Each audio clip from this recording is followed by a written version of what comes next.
반갑습니다. 개정판 어떤 파이썬 12장 넘파이 강의 이어가도록 하겠습니다.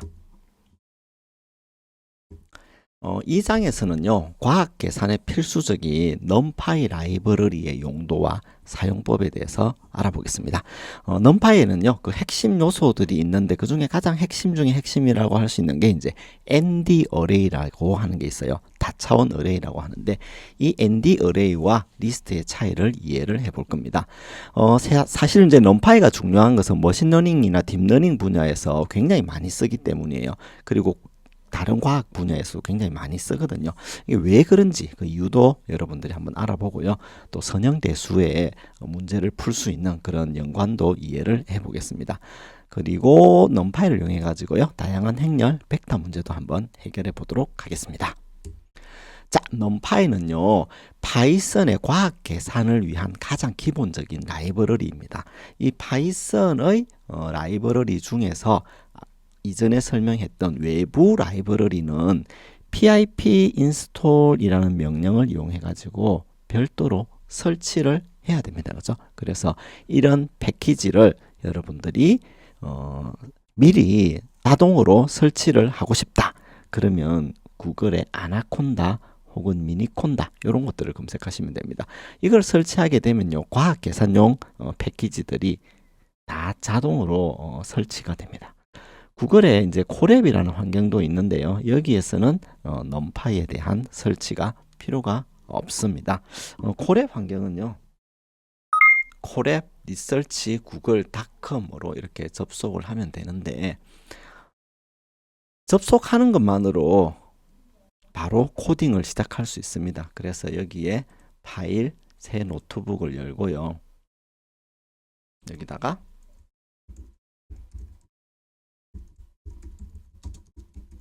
헬로 월드 이렇게 하고 이 동그라미를 클릭하면 이 코드가 즉시 실행이 되죠. 얘는 여러 가지 기본 과학 계산용 라이브러리들을 모두 다 설치한 상태로 제공이 되고요. 또 제미나이라고 하는 코드 도우미가 있어 가지고 여러분이 코딩할 때 발생하는 문제에 대해서 도움을 받을 수가 있습니다. 여기 플러스 코드를 누르고요, 여기다가 임포트 numpy np라고 하고, np를 쓰는 이유는 이제 numpy의 별칭입니다. 그래서 a equal np.array 이렇게 하고 이렇게 쓰면 numpy의 다차원 배열을 바로 쓸 수가 있습니다. 이렇게 여러분들을 위해서 제공되는 환경도 있다는 것 확인하시고요. 그럼 얘는 뭐가 좋으냐? 첫째, 강력한 다차원 배열 처리가 됩니다. ND 어레이라고 하는 객체를 제공해 가지고요, 다차원 데이터를 처리할 수 있어요. 우리가 머신러닝이나 딥러닝 보면 데이터들이 굉장히 많죠. 그리고 빠른 처리가 필요하죠. 그리고 차원도 많거든요. 그래서 이런 것들을 처리하는데 매우 적합합니다. 그 다음에 이제 내부적으로 이 ND 어레이를 쓰는 넘파이는요, C 언어로 구현되어 있어요. 그러니까 파이썬에 내장되어 있는 리스트보다 실행 속도가 빨라요. 그 다음에 수학 함수들이 굉장히 많이 제공되고 있고요. 무엇보다도 브로드캐스팅이라는 기능이 제공되는데 이걸 통해 가지고 코드를 아주 직관적이고 간결하게 이렇게 작성할 수 있습니다. 그 다음에 이제 판다스와 같은 스프레드시트, 매플로립, 사이킷런, 텐스플로 이런 많은 라이브러리들이 넘파이 기반으로 동작을 합니다. 자, 그러면 설치할 때는 어떻게 하느냐? 간단합니다. 명령 프롬프트에서 pip install numpy라고 치면 됩니다. pip는요, 파이썬의 패키지 관리 프로그램입니다. 그러면 여기에 다운로드가 되고 있다 이런 메시지가 뜨면서 인스톨 되었으면 인스톨링 어쩌고 저쩌고, 인스톨이 성공적으로 되면요, successfully installed 이렇게 메시지가 뜹니다. 만일에 이제 이걸 확인하고 싶으면 명령 프롬프트에서 파이썬을 입력해 가지고 import numpy를 한 다음에 numpy의 랜덤의 랜더 2 쉼표 2 이렇게 하면요, 2x2 행렬이 만들어집니다. 자, 한번 실습을 해 보겠습니다. 컴퓨터의 명령 프롬프트를 실행시키고요, pip install numpy라고 칩니다. 그리고 엔터키를 딱 치면 pip라는 패키지 관리 프로그램이 installing collected package numpy successfully installed 이런 식으로 메시지를 출력하죠. 자, 제대로 설치가 되었다면 이제 한번 사용해 봐야 되겠죠. 그죠? 그래서 파이썬 이렇게 실행시키고요. import numpy라고 칩니다. 자, 이제 numpy에 있는 랜덤에 있는 랜드라고 하는 랜덤 값을 생성하는 이런 함수인데요. 여기서 2 곱하기 2 해서 2x2 랜덤 값을 만들어주면 이런 값을 만들어주죠. 이런 식으로 우리가 numpy를 쓰면 됩니다. 이게 설치가 되면 IDLE 쉘에서도 바로 쓸 수 있거든요. 그래서 import numpy라고 치고 numpy random rand 2x2 이런 식으로 하게 되면 2 곱하기 2 크기의 다차원 배열이 만들어지게 되고 그 안에 있는 값은 랜덤하게 할당이 됩니다. 자, 그러면 이제 numpy 사용법을 한번 알아보도록 하겠습니다. 우선 import numpy를 하되 np를 써서 별칭을 np라고 지어줍니다. 보통 이거는 numpy 커뮤니티에서 거의 필수적으로 사용하는 별칭이거든요. 자, 이제 a라고 하는 다차원 배열을 만들 건데 np.array 그리고 그 배열 원소를 리스트로 선언해 줍니다. 1, 2, 3이라고 하는 값을 가지는 배열을 만들어. 그러면 a는 1, 2, 3이라는 값을 가지는 배열이다 이렇게 알려주겠죠. 자, 이 a는요 형태가 어떻게 생겼니? 라고 궁금해서 알아보고 싶으면 a.shape이라고 칩니다. 그러면 얘는 3개의 값을 가지는 1차원 배열이야 이렇게 알려주고요. 좀 더 구체적으로 a.endim이라고 치면 몇 차원이니? 라고 물어보는 거죠. 그러면 1차원이야 이렇게 알려줍니다. a.dtype 그러면 여기에 있는 자료형의 내부 자료형의 타입이 뭐니? 물어보면 int 64라고 해서 64비트 정수값이야 이렇게 알려주는 거죠. 여기 컴퓨터에서는 int 32로 되어 있는데요. 요거는 이제 컴퓨터마다 조금 달라질 수 있습니다. 자, 그러면 이 데이터 각 아이템 항목의 크기는 어떻게 돼? 얘는 몇 바이트를 차지하니? 라고 이제 우리가 조회를 할 수 있고요. 그러면 8바이트를 차지해. 이렇게 알려줍니다. 우리가 컴퓨터의 8바이트에다가 곱하기 8을 하면 64잖아요. 그죠? 정수형 64는 8바이트 크기를 차지한다는 거죠. a.size 이건 뭐냐면은 a 객체에 있는 전체 항목이 몇 개니? 라고 물어봅니다. 그러면 얘는 3개야 이렇게 알려주죠. 여기 값이 3개가 있으니까 그렇습니다. 자, 이렇게 해서 ND-array의 사용법에 대해 살펴봤는데요. ND-array라고 하는 거는 뭐냐면은 numpy의 가장 핵심적인 객체예요. 얘는 다차원 배열이라고 하는데 이 다차원 배열을 처리하는데 여러 가지 속성이 있습니다. 여기에 A라는 다차원 배열이 있다고 할 때 shape, ndim, dtype, size, item size 이런 것들이 각각의 형태와 차원 그리고 데이터의 크기 그리고 개수를 알려줍니다. 다음으로 리스트 자료형과 다차원 배열을 한번 비교를 해볼게요. 다차원 배열의 중요한 개념인 벡터화 연산 그리고 브로드캐스팅 연산에 대해서도 같이 알아보도록 하겠습니다. 우선 student underscore mid라고 해서 학생 4명의 중간 시험 성적이 이렇게 저장되어 있다고 가정해 볼게요. 그리고 기말 시험 점수가 이렇게 저장되어 있다고도 가정해 보겠습니다. 자, 이것을 우리가 이제 리스트를 가지고 만들었죠. 자, 우리가 원하는 것은 이겁니다. 중간 시험하고 기말 시험 첫 번째 학생의 중간 시험 점수가 70 그리고 첫 번째 학생의 기말 시험 점수가 90이잖아요. 요것들의 합을 구하고 싶은 거예요. 그런 연산을 하기 위해서 스튜던트 sum이라고 하고 이 스튜던트 sum을 스튜던트 mid 더하기 스튜던트 fin 뭐 이렇게 우리가 덧셈을 한다고 칩시다. 이미 여러분이 아시겠지만 이렇게 하게 되면요. 이 덧셈 연산자가 두 리스트를 이어 붙이는 일을 해요. 그러니까 우리가 원하는 점수의 합을 구할 수가 없어요. 예를 들어 평균을 구하고 싶어도 얘를 2로 나눌 수가 없습니다. 2로 나누면 이 리스트의 나누기 2는 정의되지 않았거든요. 그러니까 에러가 터지는 거죠. 자, 되게 난감하죠. 이런 상황을 파이썬의 numpy는 아주 쉽게 해결할 수 있습니다. 어떻게 하냐면요. 스튜던트 미드를 numpy.array로 감싸버립니다. 그러면 얘는 numpy 다차원 배열이 되거든요.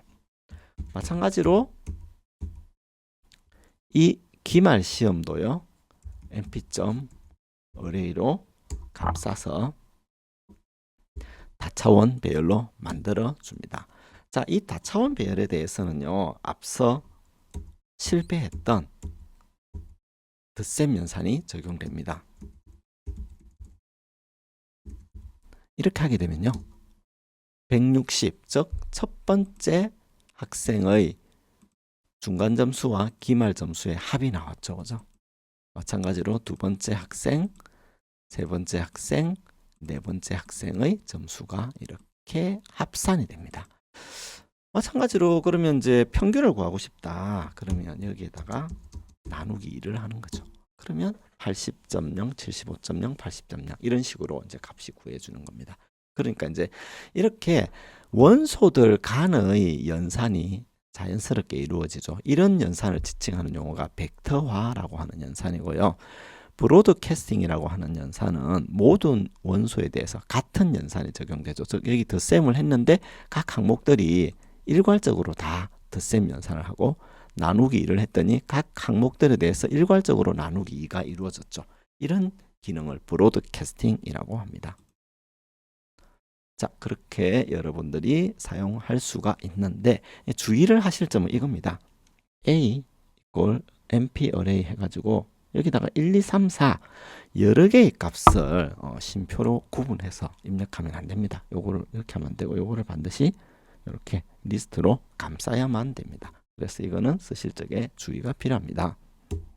그 다음에 이제 다차원 배열의 데이터 타입을 우리가 지정할 수 있는데요. 이때는 dtype = numpy.int32 해가지고 32비트 정수로 이 자료 값을 저장해 라고 할 수 있는데 근데 얘는 정수로 저장할 수 없죠. 그러면 에러가 나게 됩니다.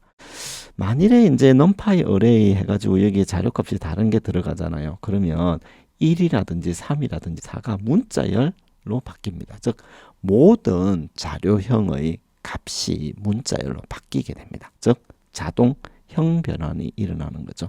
이렇게 해서 데이터의 형을 문자열형으로 이렇게 자동으로 바꿔주게 됩니다. 그래서 이런 것들은 사용할 적에 주의를 하셔야 됩니다. 여러분들이 이제 numpy를 쓸 때 데이터 타입을 지정할 때는 두 가지 방법이 있습니다. 여기 자료 값을 주고 dtype = np.int32 해가 32비트 정수로 저장해 이렇게 할 수도 있고요. 64 이렇게 저장할 수도 있고요. 16 이렇게 할 수도 있습니다.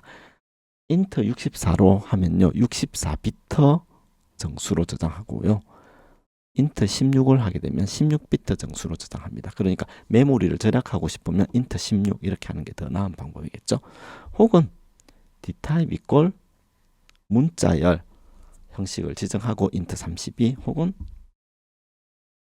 int 64 int 16 네, 이런 방법으로 지정해 주셔도 됩니다. 자, numpy ND array는 아주 기본 중에 기본이에요. 그래서 좀 설명이 많은데 여기에 들어가 있는 속성들 앞서 설명드렸지만 ND이라는 속성은요. 배열의 축 또는 차원의 개수를 의미합니다. shape은요. 배열의 형상인데 M, 심표 N 형식의 튜플 형식이 됩니다. 그래서 M과 N은 각 차원의 크기를 알려주는 정수값이고요. 사이즈는 뭐냐면은 배열의 원소의 수이고요. D타입은 앞서 살펴봤지만 배열 내의 원소의 형을 기술하는 거죠. 어떤 게 있냐? 불, 캐릭터, 인트 언더바, 인트 8, 인트 16, 인트 32 등등과 같이 굉장히 많은 자료형이 들어갈 수 있습니다. 아이템 사이즈는 배열 내의 원소의 크기고요. 이거를 바이트 단위로 기술합니다. 그 다음에 데이터는 뭐냐면은 배열의 실제 원소, 그죠? 예, 실제 원소가 있는 곳에 메모리 버퍼를 말하고 있습니다.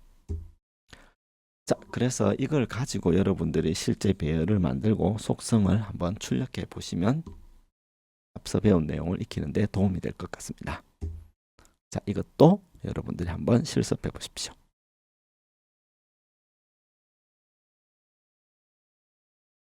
자, 그러면 ND 어레이를 가지고 써먹을 수 있는 것들이 뭐가 있느냐?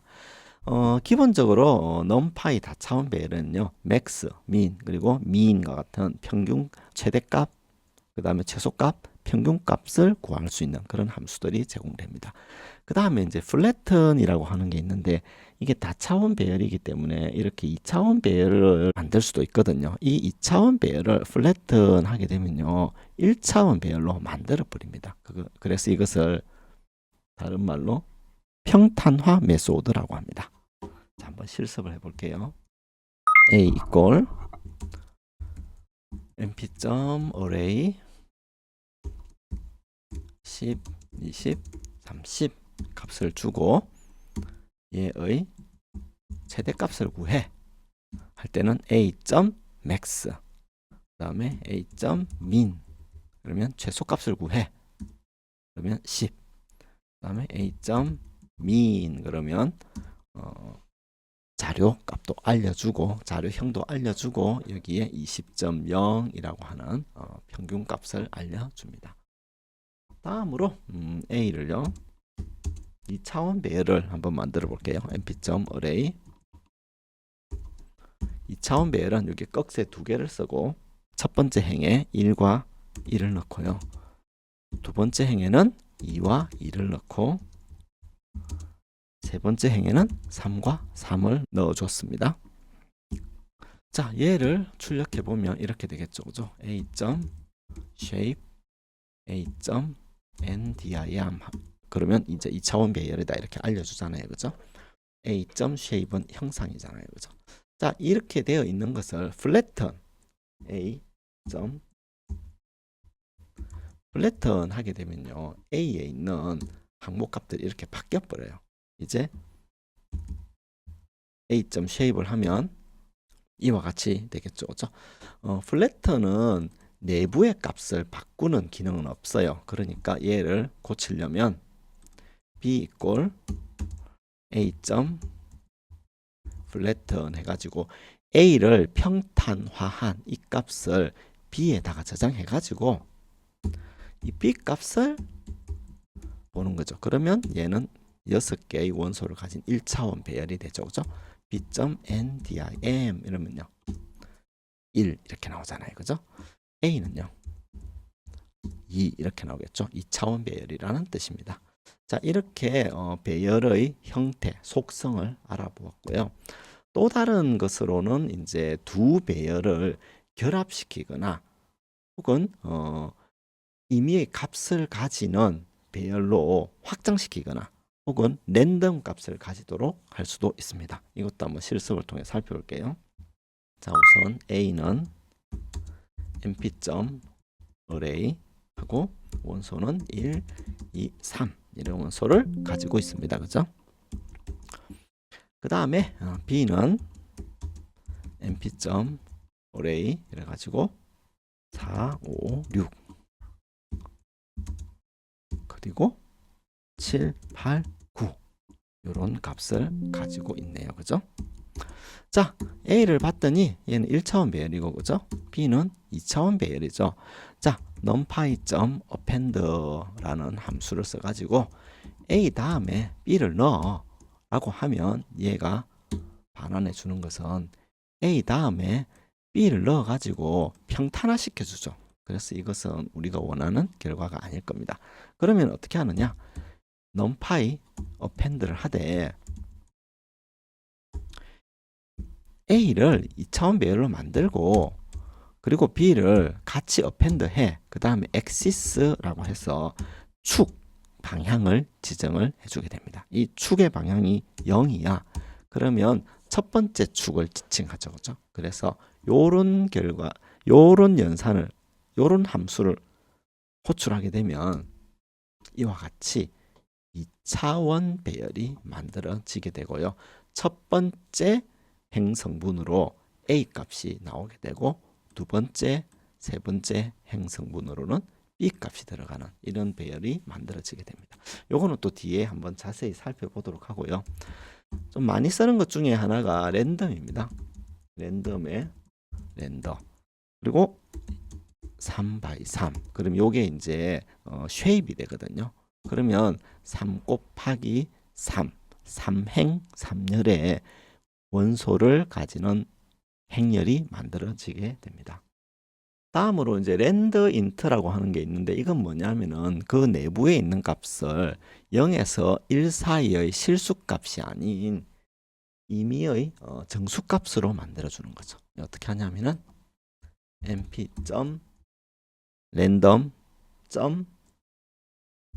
랜더 인트 이렇게 해주는 겁니다. 그리고 이 랜더 인트의 범위를 지정해 주는데 0에서 10 사이에 난수를 만들어 사이즈는 10개를 만들어 이런 식으로 지정해 주게 되면요 0에서 10 사이의 난수 10개를 만들어 주게 됩니다. 네, 이상의 내용을 바탕으로 이 문제를 직접 풀어보시면 도움이 될 것 같습니다.